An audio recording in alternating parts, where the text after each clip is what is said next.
Bize yum yaurakpaga nahal makhaidi chakhumda hochenbani. Ngasidi sana nganbagi kada chensilai. Nganbadi lairik loisinduna lairami. Angangduna phingna chensilakpaduda.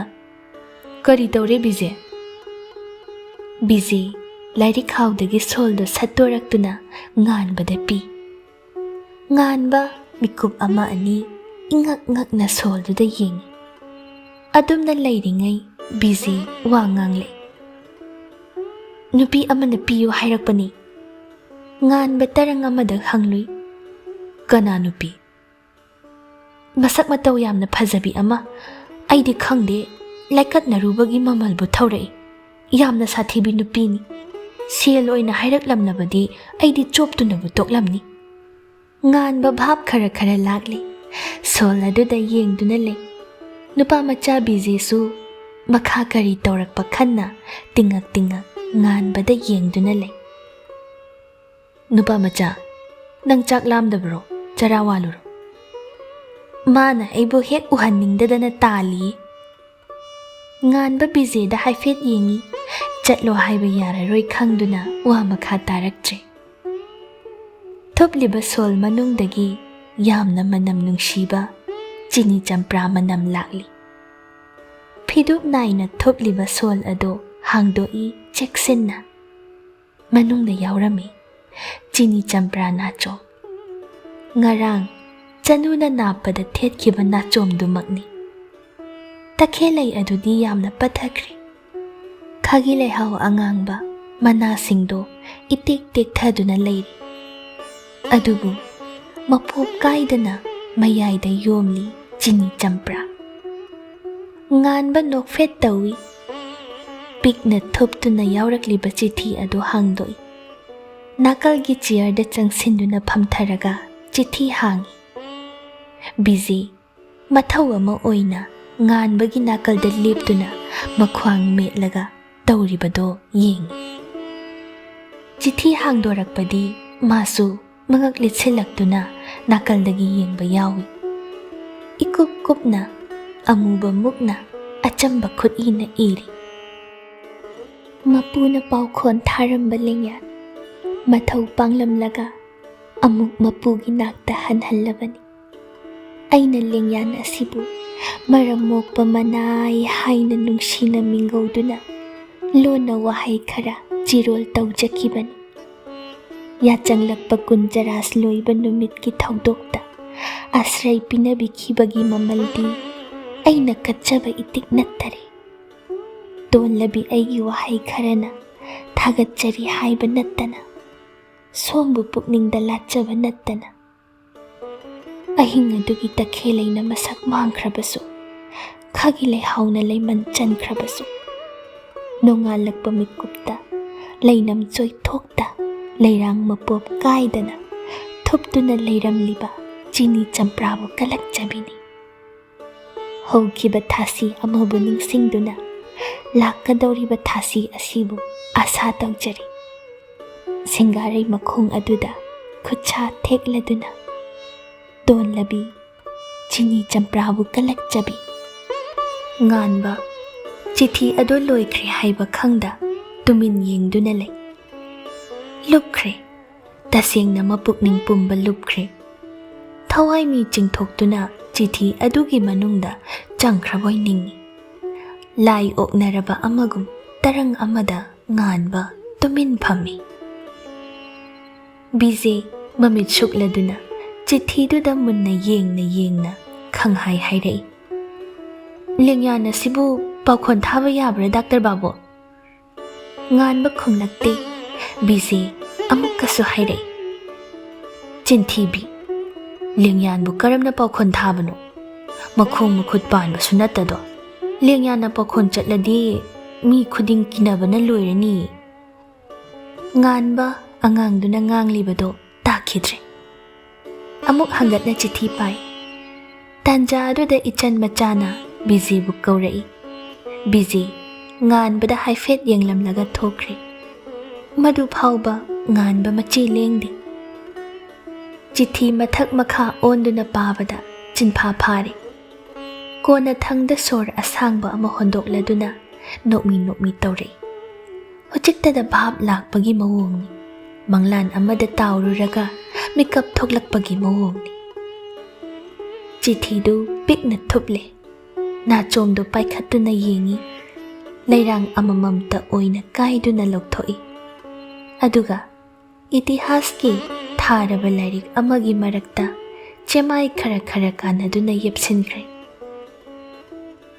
ꯅꯨꯆꯥꯒꯤ ꯋꯥꯍꯩ ꯈꯔꯗꯨꯅ ꯑꯗꯨꯛꯀꯤ ꯃꯇꯤꯛ ꯁꯥꯐꯨ ꯀꯟꯅ ꯉꯥꯟꯕꯒꯤ ꯄꯨꯛꯅꯤꯡꯗ ꯌꯩꯔꯔꯤ.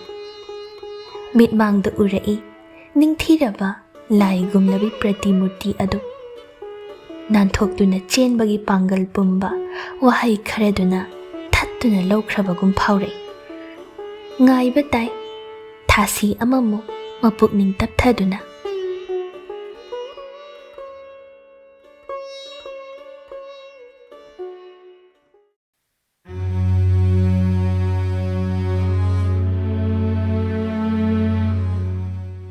ꯃꯩꯇꯩ ꯂꯩꯕꯥꯛ ꯄꯨꯝꯂꯥꯡ ꯂꯥꯡꯏ. ꯂꯥꯟ ꯂꯥꯛꯀꯗꯧꯔꯦ ꯍꯥꯏꯗꯨꯅ ꯒꯣꯔꯥ ꯁꯤꯐꯥꯏ ꯁꯪꯒꯨ ꯁꯪꯒꯨ ꯏꯝꯐꯥꯜ ꯃꯌꯣꯜꯗ ꯄꯨꯁꯤꯜꯂꯛꯏ. ꯑꯪꯒ꯭ꯔꯦꯖ ꯁꯔꯀꯥꯔꯒꯤ ꯂꯥꯜ ꯌꯥꯎꯔꯨꯅꯕ ꯁꯤꯐꯥꯏ ꯀꯧꯈꯠꯂꯤ.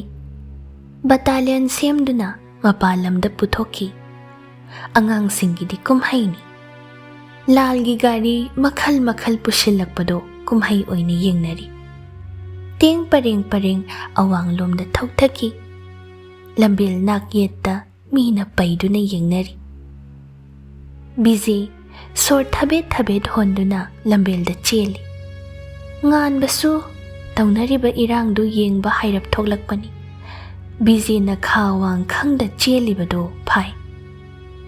ꯅꯨꯄꯥ ꯃꯆꯥ, ꯒꯥꯔꯤ ꯃꯃꯥꯡꯗ ꯆꯦꯟꯁꯤꯟꯒꯅꯨ, ꯁꯣꯛ ꯄꯜꯂꯕꯗꯤ ꯏꯍꯦ ꯍꯥꯏꯅꯅꯤ. ꯗꯥꯛꯇꯔ ꯕꯥꯕꯨ, ꯑꯆꯧꯕ ꯂꯥꯜꯒꯤ ꯒꯥꯔꯤ ꯃꯅꯥꯇꯣꯟ ꯑꯁꯥꯡꯕ ꯄꯥꯟꯕꯤꯗꯣ ꯎꯍꯧꯕ꯭ꯔꯥ? ꯎꯍꯧꯏ. ꯃꯗꯨꯕꯨ ꯀꯔꯤꯗ ꯁꯤꯖꯤꯟꯅꯗꯧꯕꯅꯣ? ꯅꯣꯡꯃꯩ ꯃꯈꯜ ꯑꯣꯏꯅ ꯁꯤꯖꯤꯟꯅꯗꯧꯔꯤꯔꯥ? ꯌꯦꯛꯅꯕ ꯂꯥꯟꯃꯤꯗ ꯈꯤꯟꯗꯨꯅ ꯀꯥꯞꯅꯕꯅꯤ. ꯒꯣꯔꯥ ꯁꯤꯐꯥꯏ ꯑꯋꯥꯡꯕ ꯃꯔꯛꯇ ꯅꯦꯒ꯭ꯔꯣ ꯌꯥꯎꯈꯤꯕꯗꯤ ꯎꯍꯧꯕ꯭ꯔꯥ? ꯅꯣꯛꯂꯛꯄꯗ ꯃꯌꯥ ꯏꯂꯪ ꯂꯪꯕꯗꯣ ꯀꯤꯖꯗ꯭ꯔꯥ? ꯉꯥꯟꯕ ꯈꯨꯝꯂꯛꯇꯦ. ꯕꯤꯖꯤꯒꯤ ꯋꯥꯗꯨꯗ ꯅꯣꯛꯊꯣꯔꯛꯏ. ꯕꯤꯖꯤ ꯑꯃꯨꯛꯀꯁꯨ ꯃꯈꯥ ꯇꯥꯔꯛꯏ. ꯀꯣꯝ ꯇꯧꯗꯨꯅ ꯂꯣꯠꯂꯕꯗꯤ ꯑꯩꯈꯣꯏ ꯕꯣꯝꯅ ꯄꯥꯜꯂꯣꯏꯗ꯭ꯔꯥ ꯗꯥꯛꯇꯔ ꯕꯥꯕꯨ? ꯕꯤꯖꯤꯒꯤ ꯋꯥꯍꯪ ꯃꯌꯥꯝꯗꯣ ꯉꯥꯟꯕ ꯄꯥꯎꯈꯨꯝ ꯄꯤꯐꯝ ꯈꯪꯗꯦ. ꯈꯟꯊꯔꯨꯕ ꯃꯤꯀꯨꯞꯇ ꯍꯦꯟꯅ ꯃꯤꯄꯥꯏꯕ ꯄꯣꯛꯂꯛꯏ. ꯂꯥꯞꯅ ꯇꯥꯔꯝꯕ ꯂꯥꯜ ꯉꯁꯤꯗꯤ ꯇꯁꯦꯡꯅ ꯊꯣꯛꯀꯗꯧꯕꯒꯨꯝ ꯇꯧꯔꯛꯂꯤ. ꯃꯤꯠꯃꯥꯡꯗ ꯎꯔꯤꯕ ꯄꯨꯝꯕꯅ ꯍꯦꯟꯅ ꯃꯤꯄꯥꯏ. ꯕꯤꯖꯤꯕꯨ ꯃꯈꯨꯠ ꯁꯝꯗꯨꯅ ꯂꯝꯕꯦꯜ ꯑꯆꯧꯕꯗ ꯆꯠꯂꯤ. ꯃꯌꯥꯝ ꯄꯨꯝꯂꯥꯡ ꯂꯥꯡꯅꯔꯤ. ꯃꯈꯜ ꯃꯊꯦꯜꯒꯤ ꯋꯥꯔꯤ ꯀꯌꯥ ꯁꯥꯅꯔꯤ. ꯏꯟꯈꯠꯂꯛꯄ ꯅꯍꯥ ꯈꯔ ꯂꯝꯕꯦꯜ ꯃꯇꯥꯏꯗ ꯄꯨꯟꯁꯤꯟꯗꯨꯅ ꯔꯥꯁꯇ꯭ꯔꯄꯥꯠ ꯁ꯭ꯋꯥꯗꯦꯁꯤ ꯁꯥꯒꯠꯂꯤ. ꯃꯔꯛ ꯑꯁꯤꯗ ꯂꯝꯕꯦꯜꯗ ꯁꯨꯅꯤꯜꯁꯨ ꯊꯦꯡꯅꯔꯗꯨꯅ ꯋꯥꯔꯤ ꯇꯧꯅ ꯇꯧꯅ ꯀꯩꯊꯦꯜꯂꯣꯝꯗ ꯆꯠꯂꯤ.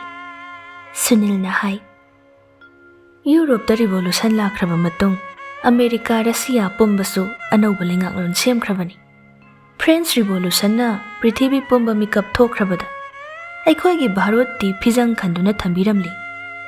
ꯑꯗꯨꯕꯨ ꯍꯧꯖꯤꯛ ꯑꯩꯈꯣꯏ ꯂꯤꯕꯔꯇꯤ ꯍꯥꯏꯕꯗꯨ ꯀꯔꯤꯅꯣ ꯈꯪꯂꯤ, ꯐ꯭रीडम ꯈꯪꯂꯤ, राइट्स खंगली पुमनमक खंगलब मतुंग असिदा तुमिन्ना करमना लेगनी थेंगलबसु थेंगना भारत स्वदेशी लागले गंगाधर तिलकना बिपिन चंद्र होइना सागतलंबा मंगलान अपुनबा निंगतंबा भारत मंगफाउनगदौबा कुइद्रबनी अनीसुबा लांजाव असिना हौरिबा इहौ खरदि फाथहले भारत की कंट्रीब्यूशन यावरी लानमी तेंगोलदा लाल असे लोइबगा स्वराज फंगनी हाइबगी थाजबा लेरे busy Sanariba wari aduda mani hena khanglabagum yaurai.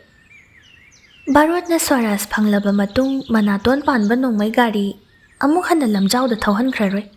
La loirabadi gari sing ase mathau tadre. Mityengpham oinaba kangla mamangda khinhansido. Sunil gangan khangnok nok thorai. Busy su ikhangdi khangdana pangnokda nokpa yawi. Kaithel yaushilubada jat ki pau makhal sunatai. Thanga patagi makhong panba nga phari. Kaithel lairembi sangda iput thokli. Ahingda nambul mapalda tengtha isai sakli asina chingba. Mahay pangang nangangne. Numit kharanido adugumba pauna wai chairibani. Karigumba khara thokadawri haibagi sakina piribani haina lai khoiramnai. Pandit loisang phauba yauduna watanai akhang ahisingna. Mayam pumnamak kom taunabagum lukhoi sanagi yumdasu sangoi mamangda khara chathoklaga mi nektuna tauhalli lutak tauhalli. Nganba thoklaktuna tawribadu hairap yenglami. Tanja aduda jati sor masangamde haiduna kauraktuna nganba nungthilwaida chathorei. Phamungdagi haugatlamdre. Nganba na phamnaba phamangda mora ama thai. Nganba maduda phamde hena naksina changsilaktuna phamung machida phammi. Ayya hal khong hamthabani hairibase kayarak surabagi. Ison na khumlai. Yamde ibungo anirak khaktangni. Adum pumson thakre isase kainoma tawkre. Nganba bamon jati sorgi mihul yengi marai tingthok handuna yengi unsa yengi. Ayya mahi oibana hena thakse dehydration tawribani adunani hakchangdu yamna sonthakribado. Mahi dubu nungai gadrani ibungo. Mahi duni thakadawribase chinlai pungkang kanglibase mahi watpanani. Ai hidak ijagi angang tharaga doctor khanadagi lauhanbiru. Nganba che kolom puthoktuna hidak iba hauna wangang lay. Ising arumba thakpiyo. Ising do sahanba khak nattaba sawhallaba ising oina thakpiyo. Tureldagi adum sijinnaba natra isingdi. Tureldagi nattaba naurem thonglomdagi pukri ising thaklurene. Is ayya ghana syam hoisu naramdana toklani. Nganba ngakna ayya ghana sam haibadi. Aina hek chatliba hera nanga luhongnaba selliba nupidugi mapado. Oh moidagi oire. Aina asumna naradi moisu naramlani. Pukri ising thaklibani. Nganba khumlaktre jati sor makha tarai. Nupi machado yamna chambani ni ibungo nganba. Amuktang unabada adum khanglani. Imon moladana mingonda kaijadabani. Ahoy ayya. Jago yang haubro nangbo. Yang hawi. Masak kamdawi. Phazai. Adunidana gari khalliba. Gari sukhande. Khallo haiba yade ayya. Phazai haibadi imitna ure. Adubu wakhalda khallo haibaduni yadribasi. Nganbagi waduda jati sor ison sona nokthorai. Aduga phagi oina hairai. Khangadawu wakhalna khallo mayadrabada khongban chenba ikhogi gari upaino. Pare ichana pamba tawro. Jati sorna haibagum renugi imung punna nare. Doctor thirakpada nganbada tai. Eka gari tongduna lai. Busy suloina rai. Tungda nganbagi Doctor Baksi paiduna. Mathau khangba sahaya kari amagum. Nganbana phana chelabasu ngasidi thengnare renuga. Renusu nganba oirambaduna ingak ngakre. Sunil nganbagi bat ngakladuna wahai ama phau kangdribani. Imong punna yenglaba matung hidak iduna pi.